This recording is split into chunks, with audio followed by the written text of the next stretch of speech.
Hello, so today I'm here with a quick review of the Sony Xperia P. Now this is the silver version, but the black version is available, and I've been using this for a few days and I feel now that I can give you some justifiable feedback on this. Now, I've only been using it for a few days, not a week, so my opinion may change after using it for a bit longer.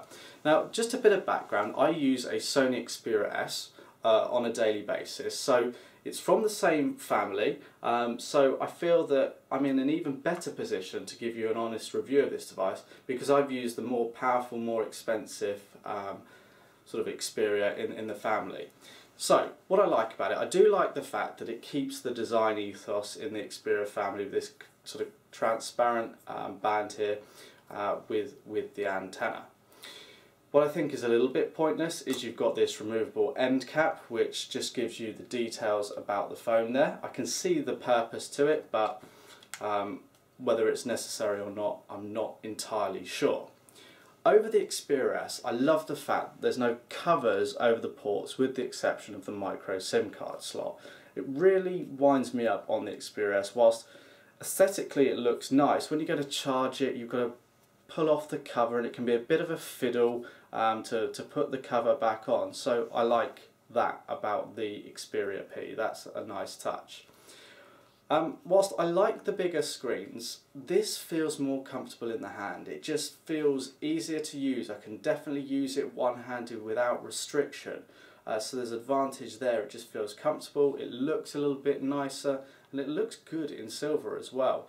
Looks really smart. And whilst the materials I think are slightly different, it feels almost premium, although the design for the camera is a bit, I don't know, just looks a bit naff really. I think they could have made a little bit more of that, but you know, I'm being picky there. I like the Xperia branding on the back here, it looks neat and quite smart. We got the dedicated camera button which we don't see on so many devices now. So that's a nice feature to have, and we've got the speaker up there on the top. There is just one of those, and when you're actually playing back video footage it just sounds a bit sort of one-directional. Let's just show you how that sounds.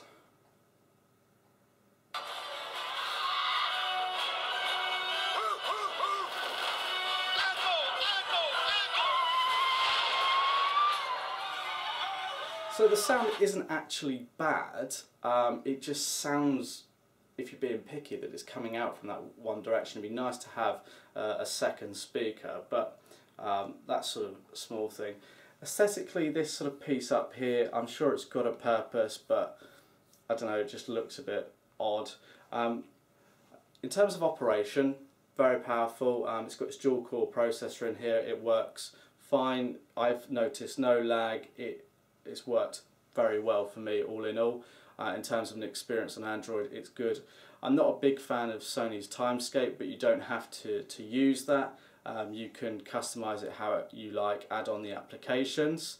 The buttons on here, you probably see you've got the back, home and menu key. Now, one of the quirks or faults, if you like, on the Xperia S is you've got three silver dots. I'm not sure if that's going to show up there, but just above those buttons, so you don't actually press where the icon is on the transparent bar, you press slightly above it. However, on the Xperia P, those silver dots don't exist and you actually press more on the transparent bar, which is good because it's more logical. It's not so temperamental when you actually press the touch sensitive buttons. But then you look at the Xperia U and it's got the three dots again, and I don't understand the inconsistency across the range for that. However, I think it works a lot better on the Xperia P. Camera shots on this are pretty good. Let's just go into the camera. I've been pretty pleased with what it can do. You've got video footage there in full HD, you've got the 8 megapixel camera, and overall I've been very satisfied. Another nice feature is the location of the power button. It's on the side. Now, you may not think about this too much, but if you've got the power button on the top of the device, it can be very frustrating. especially as the screens on these devices get bigger. On the Xperia S, I kind of feel I have to shuffle it down my hand and press the power button on top, and then shuffle it back up to put it in a comfortable holding position. With Xperia P, I don't actually have to do that. I can just simply use it in the hand where I feel comfortable and easily press the button. Now I'm left-handed, so pressing with the right hand, but the principle applies when you use it in your right hand. You just press the power button with your right thumb. So that's a really nice touch, and it's quite common that you could be browsing a web page, viewing an email, and the backlight go off because you don't have it set quite right, or it's a long time, or you're reading for a long time and it goes off. So that location of the power button can be quite important because you want to put the screen back on sometimes. You've got lots of language options on here. Sony are very good at making sure you've got different menu languages and writing languages. The phone dial is sort of pretty standard, as you'd expect, and the screen's big enough to get away with using that without any issues. Web browsing's good. It's got Wi-Fi and 3G on here, so there's no issue when it comes to actual connectivity. The pages render nicely on screen there. You can double tap in and out to view them, and in landscape mode. It's got a fixed internal battery and fixed internal memory. There's no way of expanding the memory or actually removing the battery.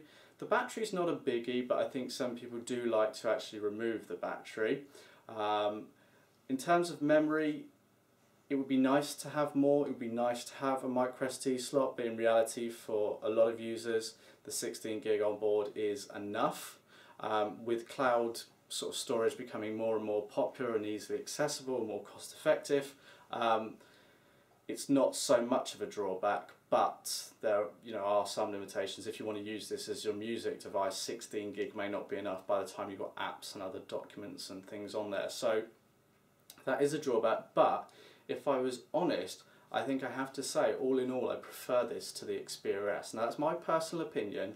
I just like it because of the size of the device. It performs just as well. It's got the NFC capabilities on here, and I don't feel that I'm necessarily gaining that much more with the Xperia S than I would the Xperia P. So that's just my initial review on the device. Be sure to check out the Clove website and blog for more news and information on Sony products. Thanks for watching.